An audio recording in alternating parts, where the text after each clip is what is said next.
உறவுகள் அனைவருக்கும் வணக்கம். நம்ம நேற்று சொன்ன மாதிரி தான் முத்துவை தாங்க எல்லாமே முத்தி எடுக்கிறாங்க. எது பட்டாலும் கைப்பட்டாலும் கால்பட்டாலும் விஜயா தான் குத்தம்னு சொல்லிட்டு இருந்துச்சு. நீ தான் காரணம்னு அந்த லிஸ்ட்டில் இப்போ அருணும் சேர்ந்துட்டாருன்னு சொன்னோம் இல்லையா? அதே மாதிரி தான் ஃப்ரெண்ட்ஸுகளும் அந்த அம்மாவும் போயிட்டு கெஞ்சி தான் கேட்குறாங்க.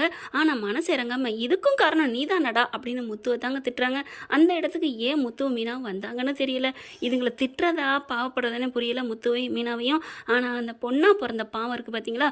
ஏய் உள்ளவா, கதவை சாத்திட்டு வா, நாய் வந்துடும். என்னடா நீனே இப்போ யாரும் இல்லாமல் சொல்லக்கூடாது, தாய் இழந்த சோகத்தில் நீ இருக்கேன்னு பாவம் புண்ணியம் பார்க்க வேண்டியதாக இருக்குது. இல்லைன்னு வைங்களேன், அருண் அப்படி கழுவி ஊற்றிடலாம். ஆனால் என்னங்க மனுஷன் வா உள்ளற. ஆனால் அப்பவும் கூட முத்து தான் கோவக்காரன்னு நினச்சா அவருக்குள்ளேயும் ஒரு சாந்த குணம் இருக்குங்க. விடுமீனா, நாங்கள் வீட்டு நாயே தெருநாயே தெரியும் அப்படின்னு சொல்லிட்டு வா மீனான்னு கூட்டிகிட்டு போகிறாங்க. சீதா அப்படி திரும்பி பார்க்குறாங்க. பொண்ணா பிறந்தா இதாங்க, புருஷன் வீட்டுக்கு பேசுகிறதா பிறந்த வீட்டுக்கு பேசுகிறதான்னு தெரியாமல் தவிக்கிறாங்க. அடுத்த சில நாட்கள் போனதுக்கப்புறம் அருணும் சீதாவும் அவங்கவுங்க வேலைக்கு போகிறாங்க. எவ்வளோ நாளைக்கு வேலைக்கு போகாமல் இருக்க முடியும்? வீட்டில் துக்கம் நடக்கிறது எல்லாருக்கும் இயற்கை தான். வயிற்றுக்கு பூவாவுக்கு வேணும் இல்லையா? சீதா வேலைக்கு போகிறாங்க. போயிட்டு வேலை பார்த்துட்டு இருக்கலே ஒரே சவுண்டாக இருக்குது. என்ன சிஸ்டர் அங்கே சவுண்டாக இருக்குது அப்படிங்கிறாங்க. அட ஏன் கேட்குறீங்க, ஒரு அம்மாவை ஆஸ்பத்திரியில் சேர்த்தாங்க, ரொம்ப முடியாமல் இருந்து ட்ரீட்மெண்ட்டும் பண்ணியாச்சு. பணம் கேட்டால் பணம் இல்லைன்னு சொல்லிட்டு இருக்காங்க. பில்லு கட்டாமல் எப்படி டிஸ்சார்ஜ் பண்ண முடியும்? சரி அதுதான் போகுதுன்னு பார்த்தா அங்கே 2-3 பேர் வந்து பயங்கரமாக கத்திக்கிட்டு இருக்காங்க. காசு தரியா இல்லையான்னு பயங்கர டார்ச்சராக இருக்குது. இப்போ என்ன பண்ணுறதுனே தெரியல அப்படின்னு அங்கே இன்னொரு நர்ஸு சொல்கிறாங்க. சீதா என்ன பண்ணுறாங்க, சரி வாங்க போய் பார்ப்போம் அப்படின்னு போகிறாங்க. போய் பார்த்தா அங்கே கையம்மையான சவுண்டாக இருக்குது. ஏம்மா என்னம்மா நீ எங்களை ஏமாற்றிட்டு இங்கே வந்து கிடக்குறியா? ஒழுங்கு மரியாதை பணத்தை தெரியா என்ன காசை வாங்கிக்கிட்டு இப்போ 10 நாளாக டியூ கட்டாமல் இருக்கிறியா, காசு கட்டாமல் இருக்கியா? மரியாதையாக கட்டணும், இல்லை உங்கள் வீட்டில் இருக்க பிள்ளையில தூக்கிடுவோம் அப்படிங்கிறாங்க. ஐயா மன்னிச்சுக்கங்கய்யா, எனக்கே இப்போ ஃபீஸ் கட்ட முடியாமல் தாங்க உட்காந்துட்டு இருக்கேன். இந்த ஆஸ்பத்திரிக்கு பிள்ளை கட்டலை, என்னால் முடியலைங்க. என் புருஷனும் இங்கே இல்லைங்க, அவர் உள்ளுக்கு இருக்காரு அப்படின்னு சொல்ல இப்போ புரியுதுங்களா யாருன்னு? செல்வத்தோட பொண்டாட்டி தாங்க. சீதா பார்க்குறாங்க. பார்க்கலே பாவமாக இருக்குது அந்த பொண்ணை. அப்படியே ஒரு மாதிரி ஆகுது சீதாவுக்கு. சார் என்ன சார் பிரச்சனை அப்படின்னு கேட்க, ஏம்மா என்னம்மா என்ன பிரச்சனைங்கிறீங்க? இந்தம்மா பணம் தரணும், இங்கே பாருங்கள் பணம் தரணும், அவங்க வீட்டில் போய் வச்சுக்கோங்க, இது ஹாஸ்பிட்டல், இங்கே வந்து பிரச்சனை பண்ணுறீங்க, நாங்கள் போலீஸை கூப்பிடுவோம்.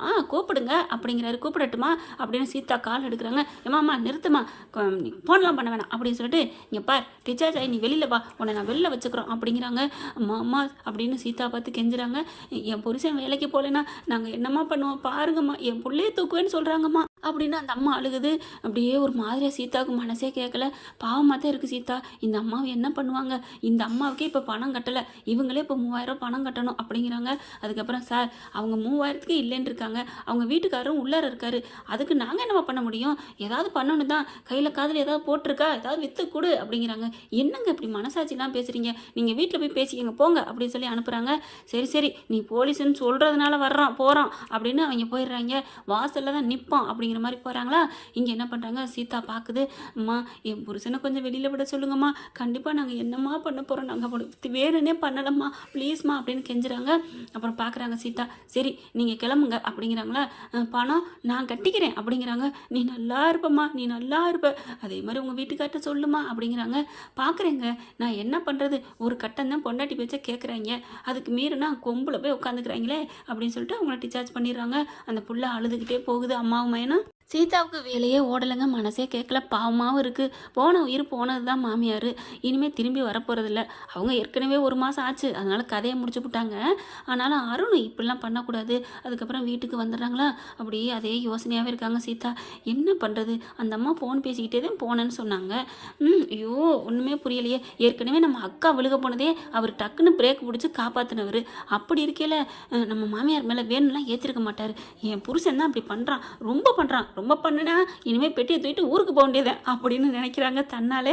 அடுத்து அருணும் வந்துடுறாருங்க. வந்ததுக்கப்புறம் அப்படியே டென்ஷனாக இருக்கார், அப்படியே ஒரு மாதிரியாக இருக்கார். என்ன எல்லாம் தான் உன் மாமனா, அவனை பார்த்தேன் செம்ம காண்டாகுது.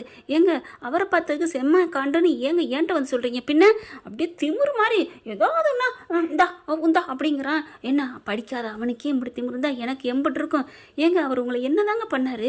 அவர் தான் கோவக்காரன்னு இருந்தோம், அவரே அடங்கி போகிறாருங்க. அப்புறம் என்னங்க அவன் அடங்கிலாம் போல நல்ல பேர் எடுக்கிறானா அப்படின்னு சொல்ல, சரி விடுங்க, அதனால என்ன இப்போ அவர் ஏதாவது வந்து நம்மகிட்ட வந்து தொந்தரவு பண்ணுறாரா? இங்கே பார் என் அம்மா சாவுக்கு காரணம் அவங்க தான், சும்மா விட மாட்டேன், நான் கேஸ் இன்னும் ஃபைல் பண்ணுறேன் பாரு. ஜாமீன் எடுக்கிறதுக்கு வக்கீலோட வர்றாரு, நான் விட்டுருவேனா என்ன? போலீஸ்க்கு ஃபோன் பண்ணி என்னை கூப்பிட்டாங்கல்ல, போனேன். எங்கள் அம்மாவுக்கு காரணம் இவன் தான், இவனை சேர்த்து உள்ளர வைங்கன்னு சொன்னேன், அதனால அவங்க ஒன்றும் பண்ண முடியல, விட்டுருவேனா ஜாமீனில் அப்படின்னு சொல்லிட்டு பயங்கரமாக பேசுகிறாரு அருண். ஓ அதுதான் இந்த காண்டா அப்படின்னு நினைக்கிறாங்க. அடுத்து பார்த்தா இவர்கிட்ட ஒன்றும் பேசி புண்ணியம் இல்லை, நல்லா சாந்தமாக இருக்கையில் பேசிக்கோன்னு சொல்லிட்டு சாப்பாடு எடுத்து வைக்கிறாங்க. சாப்பிட்றாங்க. சாப்பிட்டதுக்கப்புறம் என்ன பண்ணுறாங்க, போயிட்டு அப்படி ஃபோன் பண்ணுறாரு. நீ மட்டும் எப்படி அவனை விடக்கூடாது அப்படின்னு தனியாக பேசிகிட்டு இருக்காங்க. சீதாவுக்கு என்ன சொல்கிறதுனே தெரியல. மீனாவும் கால் பண்ணிவிட்டு சீதாவை கெஞ்சி கேட்குறாங்க, உன் புருஷன்ட்ட ஏதாவது சொல்லுமா, பாவம்மா செல்வண்ணே அப்படிங்கிறாங்க. அக்கா நான் கேட்காம இருப்பேனக்கா, நான் எல்லாம் கேட்டுக்கிட்டு தாக்கா இருக்கேன், இது மேலே ஏறி உட்காந்துருக்க குரங்கு இருக்குல்ல அது மாதிரி உட்காந்துக்கிறாருக்கா, நான் என்னக்கா பண்ணுறது, பாவமாக தாக்கா இருக்குது. இன்றைக்கி ஆஸ்பத்திரியில் கூட அந்த செல்வண்ணை பொண்டாட்டி ரொம்ப கஷ்டப்பட்டாங்க தெரியுமா அப்படின்னு நடந்ததை சொல்கிறாங்க. என்னது காசு இல்லாமல் இருக்காங்களா, ஐயோ நாளைக்கு வேலையை அவங்களுக்கு போய் காசு கொடுக்கணும் அப்படின்னு மீனா நினச்சிக்கிறாங்க. அடுத்து சீதா என்ன பண்ணுறாங்க, சரி வைக்கா அவர் வராரு, என் பேய் வருது வை அப்படின்னு சொல்லிட்டு அப்படி டக்குன்னு வைக்க, என்ன யார்கிட்ட பேசிகிட்டு இருந்தேன், ஏங்க ஃபோன் பேசினா யார்ட்டோ வேணும்னு தான் பேசுவான், சும்மா யார்கிட்ட பேசுன்னு கேட்டால் என்னத்த சொல்கிறது, இல்லை அவ்வளோ உருகி பேசின மாதிரி இருந்துச்சு, இப்போ நீங்கள் பேசுனீங்களே யார்கிட்ட பேசுனீங்க, நான் என் ஹையர் ஆஃபீஸர்கிட்ட பேசிகிட்டு இருந்தேன், என்ன பேசுனீங்க, என்ன பேசுனா உனக்கு என்ன, ஓகே அப்போ நான் எங்கள் அம்மாட்ட பேசினேன், என்ன பேசுனா உங்களுக்கு என்ன, வாய்க்கு வாய் திமிரு எல்லாம் அந்த உங்கள் அக்காவும் மாமன் கொடுக்குற தைரியமா, ஏங்க இப்போ அவங்க இல்லவே இல்லைங்க, இல்லாதவங்களே ஏங்க இழுத்து பேசுகிறீங்க அப்படின்னு சீதா கேட்குறாங்க. நான் அப்படி தாண்டி இழுப்பேன், நீ அவங்களோட பேசிக்கிட்டு இருக்க வரைக்கும் நான் அப்படி தான் இருப்பேன் அப்படின்ட்டு போகிறாரு டென்ஷனில். எதுக்கு இப்போ டென்ஷன் ஆகிட்டு வரீங்க, ஏன் இப்படி டென்ஷன் ஆகிட்டு வரீங்கன்னு மறுபடியும் கிட்டக்கே வராங்க. என்னடி ரொம்ப பேசுகிறா அப்படின்னு சொல்லிட்டு தலகாணி எடுத்து அப்படியே தூக்கி எறிகிறாருங்க கோவத்தில். ஏன் இப்படி பேசுகிறீங்க, எதுக்கு இப்போ பேசிட்டு கோவமாக வர்றீங்க, எங்கள் மாமா அக்காவும் என்ன பண்ணாங்க, அவரோட குணத்துக்கு நீங்களாம் கால் தூசி பெற மாட்டீங்க அப்படின்னு சொன்னோன்னே என்னடி பேசுகிறேன்னு தலகாணி எடுத்து அப்படியே தூக்கி எறிகிறாரு. அப்படியே தலையில் பட்டு அப்படியே அங்கே போய் விழுகுதுங்க. சே நீங்களாம் ஒரு மனுஷனா அப்படின்னு சொல்லிட்டு என்ன பண்ணுறாங்க, சீதா வெளியில் போயிட்டு ஹாலில் போய் உட்காந்துக்கிட்டு இருக்காங்க. என்ன பண்ணுறது, இப்போயே வீட்டுக்கு போகுமா, சே இப்படி ஒரு சைக்கோ எங்கள் மாமா சொன்னார், இவன் நல்லவனே இல்லைன்னு கேட்காம நான் கல்யாணம் பண்ணேன் பாரு, இவன் மனசை நினச்சி புரிஞ்சு ஐயோ அப்படின்னு வந்துக்கிட்டு இருக்காங்க. ஆனால் அருண் என்ன பண்ணுறாரு, தலகாணி தூக்கி எறிஞ்சதில் தலகாணி உரைக்கிலேருந்து ஒன்று லெட்ரு பொத்துன்னு விழுகுது. அதை என்னது லெட்ரு மாதிரி இருக்கே அப்படின்னு எடுத்து பார்க்குறாரு. வெள்ளை பேப்பர் தாங்க. எடுத்து பார்த்தோன்னே அம்மாவோட கையெழுத்து. டக்குன்னு என்ன பண்ணுறாரு, கதவை சாத்திடுறாரு. கதவை சாத்திட்டு உட்காந்து படிக்க ஆரம்பிக்கிறாரு. அதில் பார்த்தீங்கன்னா எனக்கு ரொம்ப நாளாகவே முடியலப்பா, நான் கொஞ்ச நாள் தான் உயிரோடு இருப்பேன்னு சொல்லிட்டாங்க, உங்ககிட்டலாம் சொல்லக்கூடாதுன்னு நான் சொல்லிட்டேன்ப்பா டாக்டர்கிட்ட, என் அன்பு மகனே நீ எதுக்கும் கவலைப்படாத, சீதாவை நீ கண்களாங்காமல் பார்த்துக்கோ, அவள் தான் உனக்கு எல்லாமா இருப்பா, எனக்கு இப்போல்லாம் நடக்கக்கூட முடியலை, போகையில் தடுமாறி விழுகிறேன்ப்பா, கண்ணும் தெரியலை, ரொம்ப முடியாமல் இருக்கேன்யா, அதனால் என்னோட மரணம் என்னைக்கு வேணாலும் வரும், அதனால் நீ சீதாவையோ எதையுமே துன்பப்படுத்தாத, கஷ்டப்படுத்தாத, நீ சந்தோஷமாக அவ கூட வாழணும், நான் இன்னும் கொஞ்ச நாள் தான்ப்பா இருப்பேன் அப்படின்னு சொல்லிட்டு எழுதியிருக்காங்க. அதை பார்த்தோன்னே அப்படியே தூக்கி வாரி போடுது. என்ன இது, அம்மாவுக்கு இப்படி ஒரு நோய் இருந்திருக்கா, ஏன் நம்மக்கிட்ட சொல்லலை, அப்போ மயக்கம் அடித்து தான் விழுந்தாங்களா அப்படின்னு சொல்லிட்டு இல்லை இதை நம்ம யார்ட்டையும் காமிக்கக்கூடாதுன்னு படப்படன்னு மடிக்கிறாரு. மடிச்சுட்டு டக்குன்னு சீதா என்ன பண்ணுறாங்க, கதவை தட்டுறாங்க. கதவை சாத்திட்டு என்ன பண்ணுறாரு அப்படின்ட்டு கதவை தட்டுறாங்க. அருண் என்ன பண்ணுறீங்க அப்படின்னு சொல்லிட்டு டக்குன்னு அந்த லெட்டரை என்ன பண்ணுறாரு, மெத்தைக்கு அடியில் வச்சிடுறாரு. வச்சுட்டு என்ன நான் பாட்டுக்கு படுக்க போனேன், உனக்கு என்ன, நீ தான் வெளில போயிட்டில அப்படின்னு சொல்ல, இல்லைங்க நீங்கள் கதவை சாத்திட்டு என்ன பண்ணீங்க, நீ தான் போயிட்டியடி, இப்போ நான் போயிட்டேன் கதவை திறங்க அப்படின்னு சொல்லிட்டு உள்ளார வராங்க. அப்படியே ஒரு திருன்னு முழிக்கிறாரா. என்ன பண்ணாரு ஒன்றும் புரியலையே அப்படின்னு சுற்றி முற்றி பார்க்குறாங்க. என்ன பார்க்குற, நான் ஒன்றும் பண்ணலை, நான் ஒன்றுமே உங்களை கேட்கலைங்க, ஒன்றும் கேட்கலையா, டே உளறிடாதடா அப்படின்னு டவக்குன்னு அந்த லெட்ரு வச்ச இடத்துல போய் படுத்துக்கிறாரு, உட்காந்துக்கிறாரு. என்ன இந்த மூலையில் உட்காரவே மாட்டார், இப்படி போய் உட்காராரு படுக்கிறாரு அப்படின்னு பார்க்குறாங்க. இப்போ என்ன உங்கள் அம்மா ரூம்லேருந்து நீங்கள் என்ன பண்ணிட்டுருக்கீங்க, எங்கள் அம்மா ஞாபகம் வந்துடுச்சு, நான் இங்கே தான் படுப்பேன் போடி அப்படிங்கிறாங்க. என்னமோ கட்டிக்கிட்டு அழுங்க அப்படின்ட்டு போயிடுறாங்க. அடுத்து பார்த்தா நடவடிக்கை சரியில்லையே அப்படின்னு போயிடுறாங்களா நினச்சிக்கிட்டேன். இங்கே அருண் என்ன பண்ணுறாரு, மறுபடியும் அந்த லெட்டரை பார்க்குறாரு. மறுபடியும் உள்ளார வைக்கிறாங்க. ஆஹா ஏதோ லெட்ரு படிக்கிறாரு, மவனை இரு நாளைக்கு எடுத்துடுறேன், அதுக்குள்ளே வச்சிருக்கியா அப்படின்னு சீதா போயிடுறாங்க. இங்கே அருண் என்ன பண்ணுறாங்க, இதை நம்ம யார்ட்டையும் சொல்லக்கூடாது, அவனை எப்படி பழி வாங்குறது, கண்டிப்பாக முத்துவை பழியாங்கியே தீரணும், 2 பேருக்குள்ள அவன் தான் மெயின் காரணம் சொல்லி உள்ளார தள்ளணும் அப்படிங்கிறாங்க. கேடு கட்டவன் எங்க அந்த ஒரு லெட்டரை பார்த்தாது மனசை திருந்த வேணாமா. அதுக்கப்புறம் கம்முன்னு அங்கேயே படுக்கிறான். என்னங்க இங்கே படுக்கிறீங்க, நான் தான் சொன்னேன்ல எங்கள் அம்மா ஞாபகம் ஒன்று போ அப்படிங்கிறான். மறுபடியும் சரின்னு போயிடுறாங்களா. காலையில் எந்திரிச்சான்னு என்ன பண்ணுறாரு, இல்லை இதை என்ன பண்ணணும், கேஸை முதல்ல ஃபைல் பண்ணணும், உள்ளுக்க தள்ளணும் அப்படி இப்படின்னு சொல்லிட்டு வேகமாக குளிக்க போகிறாரு மனசில் நினச்சிட்டு. இங்கே சீதா என்ன பண்ணுறாங்க, அப்படி மெதுவாக வராங்க. வந்த கையோட பார்த்து என்னன்னு தூக்கி பார்க்குறாங்க. லெட்ரு எடுத்து படித்து பார்க்குறாங்க. அப்போ அத்தை இந்த மாதிரி தான் இறந்தாங்களா? செல்வண்ண எதுவும் பண்ணலையா? அட பாவி, இப்படியாடா பண்ணிட்ட, உனக்கு மனசாட்சியே இல்லையா அப்படின்னு பார்க்குறாங்க. அதுக்கப்புறம் என்ன பண்ணுறாங்க, வேகமாக சீதா டக்கு டக்குன்னு ஒரு பேப்பர் எடுத்து அதே மாதிரி ஒரு பேப்பர் எடுத்து மடிக்கிறாங்க. டக்குன்னு வேகமாக எடுத்து மடித்து உள்ளார வச்சுட்டு அந்த லெட்டர் எடுத்துகிட்டு போயிடுறாங்க. ஏன்னா இது பக்கி போலீஸ்கார மூளை, இந்த லெட்டர் எடுத்து எங்கிட்ட வைக்கணும்னு நினைப்பார்ல, இருந்த இடத்துல எல்லாம் தெரியாமல் வைக்கணும், அதே மாதிரி வச்சுட்டு போயிடுறாங்க. போலீஸ்காரன் பொண்டாட்டிங்கிறது வேலை செய்யுது. அடுத்து அருண் வராரு, எல்லாம் ரெடி ஆகிட்டு வந்துட்டு அந்த லெட்டர் எடுத்து வேகமாக மடித்து என்ன பண்ணுறாங்க, பாக்கெட்டுக்குள்ள வச்சுக்கிறாருங்க. கொண்டு போய் போலீஸ் ஸ்டேஷனில் வச்சுருவோம், அப்படி எங்கேயாவது வச்சிடணும் அப்படின்ட்டு. அதுக்கப்புறம் பார்க்க கிழிச்சு போட்டதுதான் ஒன்றும் தெரியாது. சரி வேணாம், நம்ம கிழிச்சு போட்டோம் அப்படின்னு வேகமாக கிழிச்சு கொண்டே டஸ்ட்பினில் போட்டுறாரு. இது யாருக்குமே தெரியாமல் போட்டுன்ட்டு அவனே மாட்டனியாடா அப்படின்னு நினச்சிக்கிறாங்க. அடுத்து கோர்ட்டில் போயிட்டு கேஸை போட்டுறாரு. கண்டிப்பாக இவங்க தான் காரணம்னு சொல்லிட்டு வக்கீலை வச்சு ஆணித்தரமாக எல்லாம் சொல்கிறாங்க. கோர்ட்டுக்கும் கேஸ் எத்தனாம் தேதி வாங்கன்னு சொல்லிடுறாங்க. இங்கே மீனாவும் அவங்க புருஷன் முத்துவும், அவங்க புருஷன் முத்து தான், என்ன பண்ணுறது சொல்லணும்னு வருது. போகிறாங்க ரெண்டு பேரும். போயிட்டு அவங்க செல்வம் மண்டாட்டு போயிட்டு காசெல்லாம் கொடுக்குறாங்க. அக்கா ஏக்கா அண்ணே ஏன்னா நீங்கள் ஆஸ்பத்திரியோட பில் இல்லாமல் கஷ்டப்பட்டீங்கன்னு என் தங்கச்சி சொன்னா. ஆமாம்மா, உங்கள் தங்கச்சி ரொம்ப நல்ல பொண்ணுமா அப்படிங்கிறாங்க. இருக்கட்டும், இந்த பிடிங்க, என்னமோ ஃபைனான்ஸ்காரன் வந்தானமே அவனுக்கு எவ்வளோ கொடுக்கணும் அப்படிங்கிறாங்க.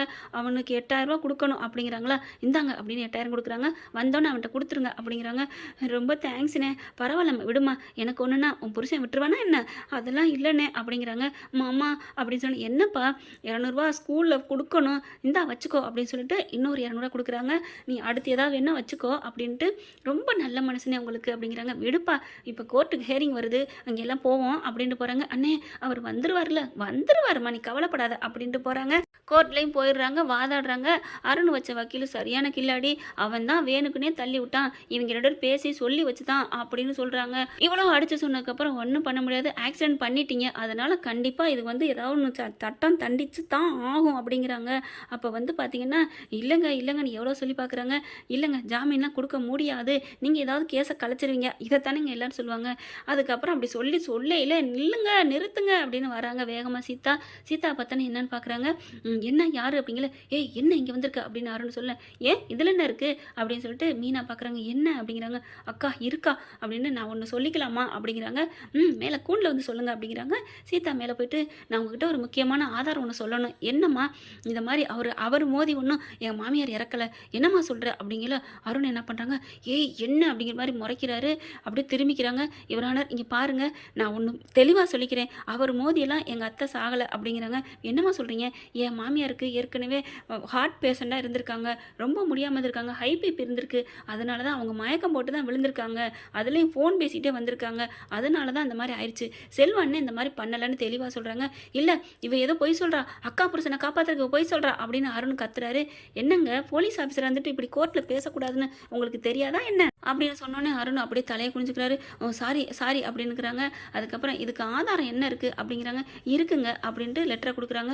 என்ன லெட்டரை கொடுக்குறா, இது என்னம்மா லெட்டரு, இது என் மாமியாரோட லெட்டரு, அவங்க ஏற்கனவே எழுதி வச்சுருக்காங்க என் கணவருக்கு அப்படின்னு அதை கொடுத்த கையோட வாங்கி படித்து பார்க்குறாங்க. ஆமாம் அப்படிங்கிறாங்க. அது எல்லாமே தெளிவாக எழுதியிருக்கா, அதனால் ஒன்றும் பண்ண முடியலை. அப்படியே பார்க்குறாரு அருண். அடி பாவி, இப்படி பண்ணி விட்டியடி அப்படிங்கல. சும்மா இருங்கிற மாதிரி ஜாடையில் பேசுகிறாங்க. நீலாம் ஒரு மனுஷனா அப்படின்ட்டு சீதா அப்புறமா படித்த கையோட தெளிவாக எழுதியிருக்காங்க, அவங்களுக்கு உடம்பு சரியில்லாமல் தான் கீழே விழுந்திருக்காங்க அப்படிங்கிறாங்களா. அடுத்து பார்த்தா மீனாவும் முத்துவும் என்ன பண்ணுறாங்க, இங்கே பாருங்கள், நாங்கள் அங்கே அந்த ஏரியாவில் இருக்க சிசிடிவி கேமரா வாங்கிட்டு வந்திருக்கிறோம், ஃபுட்டேஜ் வாங்கிட்டு வந்திருக்கிறோம் அப்படின்னு சொல்லிட்டு அதை கொடுக்குறாங்க. அதையும் பார்த்தா கரெக்டாக அந்த அம்மா ராங்கில் தாங்க வந்திருக்கு. அந்த பையன் வேணுக்குலாம் வந்து மோதிருந்தால் வேறு மாதிரி இருந்திருக்கும், ஆனால் மேக்ஸிமம் இழுத்து பிடிச்சி தான் வந்திருக்காங்க, இவங்க தான் போய் விழுந்திருக்காங்கிறது காமிக்கிறாங்க. அப்பாடா அப்படின்னு சொல்லிட்டு நிம்மதி பெருமிச்சு விடுறாங்க மீனாவும். இதையெல்லாம் பார்த்ததுக்கப்புறம் நீதிபதிக்கு மனசாட்சின்னு ஒன்று இருந்தால் கரெக்டாக தானே தீர்ப்பு சொல்லுவார். அதனால இந்த ஆக்சிடெண்ட்டுக்கும் இந்த செல்வத்துக்கும் எந்த சம்மந்தம் இல்லை அப்படின்னு சொல்லிட்டு அவருக்கு ஜாமீன் என்ன விடுதலையே செய்கிறேன் அப்படின்றாங்க. இல்லைன்னு அருண் கத்த போகிறாங்க. சும்மா இருங்க சார் அப்படின்னு வக்கீல் அடைக்கிறாங்க. அப்புறம் உங்களை ஏதாவது கண்டெம்ட்டை கொட்டுன்னு பண்ணிடுவாங்க ஓ அப்படின்னு சொல்லி நிப்பாட்டிடுறாரு. அதுக்கப்புறம் விடுதலை பண்ணிடுறாங்க. கீழே வந்ததுக்கப்புறம் சீதாவுக்கு ரொம்ப தேங்க்ஸ்மா அப்படின்னு செல்வம் பொண்டாட்டி மீனா கையை பிடிச்சி கெஞ்சி கேட்குறாங்களா.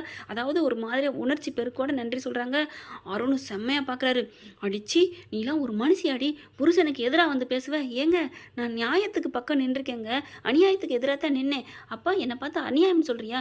எப்படிங்க இந்த லெட்டரை நீங்கள் படித்து பார்த்துட்டு பேசாமல் உள்ளுக்க வச்சிங்க? ஏய் அதை நான் கிழிச்சு தானடி போட்டு எப்படி நீ எடுத்த அப்படின்னு கேட்க, அதெல்லாம் நான் முன்னாடியே தூக்கிட்டேன். இப்படி ஒரு கேவலமாக நீங்கள் இருப்பேன்னு நினைக்கவே இல்லைங்க. அவ்வளோ தெளிவாக எழுதினதுக்கப்புறமும் அந்த பாருங்கள், அந்த பிள்ளைங்க பிஞ்சு மூஞ்சியை பாருங்கள். இதை பார்த்ததுக்கப்புறமா உங்களுக்கு எப்படிங்க அதுங்களோட பாவத்தில் நம்ம ஏறி போயிட்டு நம்ம நல்லா வாழ முடியுமா?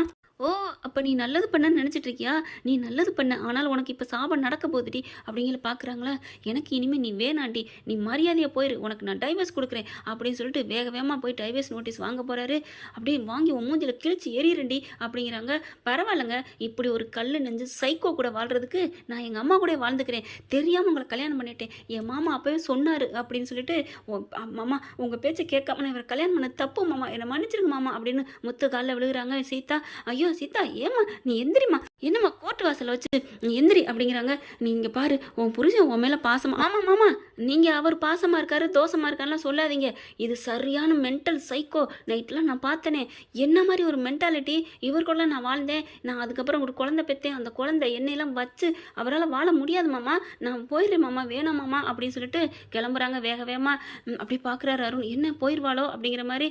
மீனா என்ன பண்ணுறாங்க, கொஞ்சம் முடிவு பார்த்துடு. இல்லைக்கா பரவாயில்ல, அவரே இன்னும் டைவர்ஸ், அதுவும் பேப்பரை கிழிச்சு மூஞ்சில் ஏறி வராமே, நான் அவர் மூஞ்சில் ஏறிறேன் அப்படின்னு சொல்லிட்டு அங்கேருந்து கிளம்புறாங்க. பெட்டி படிக்கெல்லாம் தூக்கிட்டு வீட்டுக்கு கிளம்புறாங்க. மீனாவும் முத்தும் எவ்வளோ சொல்கிறாங்க, சீதா கேட்கவே இல்லைங்க. என்ன ஃப்ரெண்ட், சீதா அருணை இப்படி டைவர்ஸ் பண்ணிட்டு வர்றது நல்லதா? அருண் வந்து டைவர்ஸ் கொடுக்குறேன்னு சொல்கிறார் இல்லையா, அதனால தான் நீ என்ன கொடுக்குறது நான் கொடுக்குறேன் அப்படின்னு சொல்கிறது நல்லதா, இல்லை ரெண்டு பேரும் சேர்ந்து வாழ்றது நல்லதா அப்படிங்கிறத நீங்கள் தான் சொல்லணும். ஏன்னா இந்த அருண் வந்து பயங்கர சைக்கோவாக இருக்கிறதுனால இப்படியும் கதை போகலாம் அப்படிங்கிற கண்ணோட்டத்தில் நான் யோசிச்சு சொல்லியிருக்கேன். பிடிச்சிருந்துச்சுன்னா சப்ஸ்கிரைப் பண்ணி கமெண்ட் பாக்ஸில் ஒரு கருத்தை தெரிவிச்சிருங்க ஃப்ரெண்ட்ஸ். லைக் பண்ணிருங்க, ஹைக் பண்ணிருங்க. தேங்க்யூ. இந்த வீடியோ உங்களுக்கு பிடிச்சிருந்தா தயவு செய்து லைக் பண்ணுங்க. இன்னும் அப்டேட்ஸ்க்காக சேனலை சப்ஸ்கிரைப் பண்ண மறக்காதீங்க. நம்ம கிட்ட இருக்க எல்லா சேனல்ஸோட லேட்டஸ்ட் வீடியோ அப்டேட்ஸ்க்காக மேல ரைட் சைடுல காட்டுற லிங்கை கிளிக் பண்ணி வாட்ஸ்அப் குரூப்ல ஜாயின் பண்ணுங்க. உங்களிடம் விடைபெறுவது நான் உங்கள் மெஹர்.